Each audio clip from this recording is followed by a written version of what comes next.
मोहब्बतेर साथे दुरूद शरीफ पढ़ी। अल्लाहुम्मा सल्लि अला मुहम्मद व अला आलि मुहम्मद कमा सल्लैता अला इब्राहीम व अला आलि इब्राहीम इन्नका हमीदुम मजीद। अल्लाहुम्मा बारिक अला मुहम्मद व अला आलि मुहम्मद कमा बारकत अला इब्राहीम व अला आलि इब्राहीम इन्नका हमीदुम मजीद।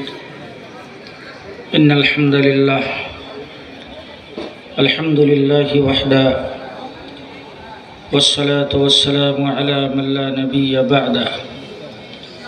अऊज़ु बिल्लाहि मिनश शैतानिर रजीम। बिस्मिल्लाहिर रहमानिर रहीम। अल यौमा अकमलतु लकुम दीनकुम व अतममतु अलैकुम निअमती व रदीतु लकुमुल इस्लाम दीना। व क़ाल तआला इन्ना नहनु नज़्ज़लना अज़्ज़िक्र व इन्ना लहु लहाफ़िज़ून। व क़ाल तआला यरफ़अिल्लाहु अल्लज़ीना आमनू मिनकुम वल्लज़ीना ऊतुल इल्म दरजात। व क़ाल तआला वला तहिनू वला तहज़नू व अंतुमुल अअलौना इन कुंतुम मुमिनीन। सदक़ल्लाहुल अज़ीम। व क़ाल रसूलुल्लाहि सल्लल्लाहु अलैहि वसल्लम अस्हाबी कन्नुजूम बिअय्यिहिम इक़्तदय्तुम इह्तदय्तुम। व क़ाल अलैहिस्सलातु वस्सलाम अलैकुम बिसुन्नती व सुन्नतिल खुलफ़ाइर राशिदीनिल महदिय्यीन। व क़ाल अलैहिस्सलातु वस्सलाम इन्नल उलमा वरसतुल अंबिया औ कमा क़ाल अलैहिस्सलातु वस्सलाम। मुहतरम सदर इजलास, मुअज़्ज़ज़ हज़रात उलमाए कराम, उपस्थित अपेक्षमान बेरादारान इस्लाम, ওয়াজ নসিহত এ পর্যন্ত দেশের শীর্ষস্থানীয় উলামায়ে কেরাম আপনাদের সামনে কোরআন এবং হাদিসের আলোকে বর্তমান সময়ের সময় উপযোগী ভবিষ্যৎ জিন্দেগির করণীয় সম্পর্কে বিস্তারিত পথ নির্দেশনামূলক আলোচনা করেছেন।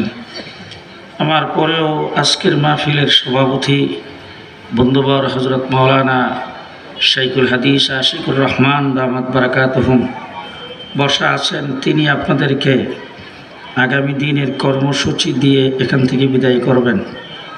আমি কয়েকটি অপ্রাসঙ্গিক কথাকে প্রাসঙ্গিক বানায় বলতে চাই। মাহফিলটা সম্ভবত ৫-৭ বছর পরে এখানে অনুষ্ঠিত হতে যাচ্ছে। এই ৫-৭ বছর কেন মাহফিল করতে পারল না? কারণটা কি? একটা মুসলিম দেশ, শতকরা ৯২% মুসলমানের দেশ বাংলাদেশ। আমিও আজকে আরও ৩টা মাহফিলে বয়ান করে এসেছি। গতকাল আমার মাহফিল ছিল ময়মনসিংহে, সর্বপ্রথম মাহফিল ছিল জামালপুরের মাদারগঞ্জ, ওখান থেকে গেছি নেত্রকোনার দুবাউড়া, তারপরে মালতীপুর মাদ্রাসা, এরপরে রাত্রে ১:৩০টার সময় বয়ান করেছি খানকায়। এই ৪ জায়গায় প্রত্যেকটাতে লক্ষাধিক মানুষ হয়েছে। আমি প্রত্যেকটা মানুষের চেহারার দিকে এখন তাকিয়ে দেখি গত ১৭ বছর চেহারার মধ্যে একটা আতঙ্ক ভাব ছিল। আজকে সে আতঙ্কটা কোথাও নাই। আমি যখন কোথাও বয়ান করতে যাইতাম, রাস্তায় আমাকে টেলিফোন করে বলা হতো হুজুর আসবেন না, অথবা মাহফিল কর্তৃপক্ষের পক্ষ থেকে বলা হতো হুজুর পুলিশ এসে ঘেরাও করে ফেলেছেন, অথবা হুজুর মাহফিল হবে আপনাকে অনুমতি দিচ্ছে না।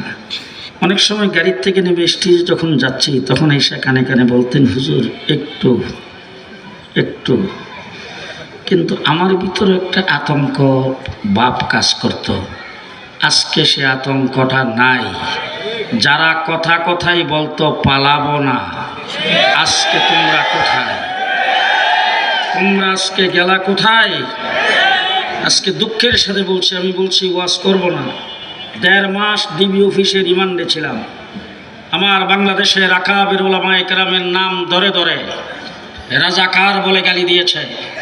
আমাকে বারবার বলেছেন তুই পাকিস্তানি রাজাকার, আমি একদিনের জন্য পাকিস্তান যাই নাই, ইউরোপ আমেরিকা সহ গোটা পশ্চিমা দুনিয়া সফর করেছি। পাকিস্তানের বর্ডারের সাথে বাংলাদেশের বর্ডারের সংযোগ নয়, ইচ্ছা করলেই লাফ দিয়ে পাকিস্তানে চলে যাওয়া যাবে না। তোমরা যারা আমাদেরকে পাকিস্তানি রাজাকার বলে গালি দিয়েছ, পরিষ্কার ভাষায় বলছি, আমরা পাকিস্তানি রাজাকার নই, তোমরা সবাই ভারতীয় রাজাকার। পাকিস্তানি রাজাকার যাদেরকে বলছো তাদের দ্বারা বাংলাদেশ শঙ্কিত নয়, তাদের দ্বারা বাংলাদেশ ক্ষতিগ্রস্ত নয়। তোমরা আজকে যারা মোদির কোলে বসেছ, তোমাদের দ্বারা বাংলাদেশ 24 ঘন্টা আতঙ্কিত। তোমরা সেখানে বসে বাংলাদেশের অস্থিতিশীল পরিস্থিতি সৃষ্টি করার জন্য অনেক পায়তারা করেছ।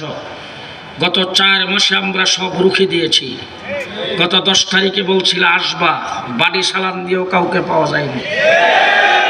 আমি তুলা রাশি দিয়ে বাড়ি সালান দিয়ে দেখছি একটাও নাই। 15 বৎসর পর্যন্ত বলেছ খেলা হবে, পরিষ্কার কথাই বলছি, আর যার কারো কথা জানি না, আমারটা আমি বলি, খেলার মাঠে ছিলাম। 15 বৎসর খেলার মাঠে ছিলাম, জেলে যাওয়ার আগেও ছিলাম, জেল থেকে বের হয়েও ছিলাম। তোমরা 15 বৎসর আমাদের সাথে খেলা করেছ, পুলিশ লীগের অস্ত্রের বিনিময়ে তোমাদের কোনো শক্তি নাই। আজকে পুলিশ তোমাদের সাথে নাই, বাবার বেটা হলে আসো, কত ধানে কত চাউল দেখা দেওয়া হবে। বাংলাদেশ 92% মুসলমানের দেশ। পরিষ্কার ভাষায় বলতে চাই, এই বাংলাদেশে ইসলাম থাকবে, ধর্মের পতাকা থাকবে না, নারে তাকবীর থাকবে, জয় বাংলার স্লোগান হবে না। এই দেশ আমার দেশ, আমরা দেশপ্রেমিক, তোমরা দেশপ্রেমিকের স্লোগান দাও। তোমরা দেশপ্রেমিক বলে স্লোগান দাও। মুক্তিযুদ্ধের দোহাই দিয়ে 15 বৎসর পর্যন্ত নির্যাতন করেছ। তোমাদের বালিশের থলের ভিতরে 70 লাখ। তোমাদের এক আমু সাহেব গ্রেফতার হয়েছে, তার লিফটের নিচে 100 কোটি টাকা পাওয়া গেছে। তার বাসা বাড়িতে যারা সেখানে গিয়েছিলেন তাদের কথা শুনেছি, লক্ষ লক্ষ টাকা নাকি হাত দিয়ে নিয়ে গেছেন। তার এমন কোনো জায়গা নেই যেখানে টাকা নাই। দেশের সম্পদ লুণ্ঠন করে বেগম পাড়ায় বাড়ি করেছ। তোমরা দেশকে ভালোবাসো, দেশের সম্পদ লুণ্ঠন করার জন্যে দেশকে ভালোবাসো, পদ পদবি পাওয়ার জন্যে দেশকে ভালোবাসো, মন্ত্রী আর এমপি হওয়ার জন্যে। আমরা দেশকে ভালোবাসি হুব্বুল ওয়াতানে মিনাল ঈমান হিসাবে। দেশের ভালোবাসা আমাদের ঈমানের অঙ্গ, আমরা সেই হিসাবে দেশকে ভালোবাসছি। ওলামায়ে কেরাম কোনো কাজে পিছিয়ে নেই। রোহিঙ্গারা যখন আরাকানের মুসলমান যখন আসতে শুরু করেছেন, লেডি প্রধানমন্ত্রী ঘোষণা দিয়েছেন একজনকে আসতে দেওয়া যাবে না, পুশ ব্রেক করতে শুরু করেছেন। আমরা হেফাজতে ইসলাম বাংলাদেশের পক্ষ থেকে বাইতুল মুকাররমের সামনে দাঁড়িয়ে ওই দিন বলেছিলাম, রোহিঙ্গা মুসলমান আমাদের ভাই, তারা নির্যাতিত হচ্ছেন, নিপীড়িত হচ্ছেন, বাংলাদেশে প্রবেশ করবে নির্দ্বিধায় বাধাহীন, বাংলাদেশে তাদেরকে আশ্রয় দেওয়া হবে। যদি আমার দেশের সরকার তাদের ভরণ পোষণের দায়িত্ব নিতে না পারে, আমরা তাদের দায়িত্ব গ্রহণ করব। ঠিকই আমরা দায়িত্ব গ্রহণ করেছি। রোহিঙ্গারা যখন আসছে তখন তোমরা জাতিসংঘের দিকে তাকিয়ে রয়েছ, ইউরোপিয়ান ইউনিয়নের দিকে তাকায় রয়েছ, আমেরিকার দিকে তাকায় রয়েছ। তারা তোমাদেরকে কিছু দিবে, 4 ভাগের 3 ভাগ মাইরা খাবে, 1 ভাগ তাদেরকে দিবে। আমরা আলেম ওলামায়ে কেরাম সেই নাফ নদীর কিনারে যায় দাঁড়াইছি। তারা সর্বপ্রথম আগমনের পরে তাদের মুখে খাবার আমরা উঠাইয়া দিয়েছি, তাদের বস্ত্রের ব্যবস্থা করেছি, তাদের মাথা গুজাইবার ব্যবস্থা করেছি। শুধু তাই নয়, তাদের ধর্মীয় তাহজিব তামাদ্দুন টিকায় রাখার জন্য মসজিদ মাদ্রাসাও কায়েম করেছি।